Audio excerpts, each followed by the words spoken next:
Hi guys! Welcome back to my channel.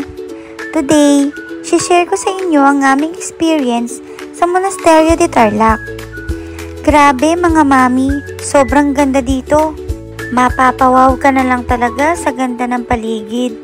Talagang kapag marami kang ginagawa at stress ka pagka nakarating ka sa ganitong lugar, ay mapapawi lahat ng pagod mo. Pagdating namin, ang una kong napansin ay yung breathtaking view. Sobrang ganda. Ang fresh ng hangin, parang nakakawala talaga ng stress. Nakaka-amaze din yung malaking cross sa tuktok, sobrang solemn ng vibes. Pasok kami sa chapel, and wow, ang ganda ng interior. Sobrang tahimik at perfect for prayer and reflection.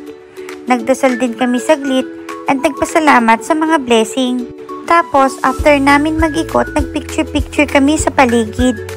Ang daming spas ng Instagram worthy. Kaya kung pupunta kayo dito, ready nyo na yung mga camera nyo.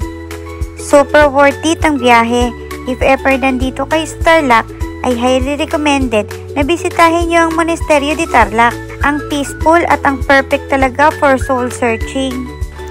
Kung nagustuhan nyo itong vlog na to, don't forget to like, comment, and subscribe. Salamat sa panonood. Kita-kits ulit sa next vlog.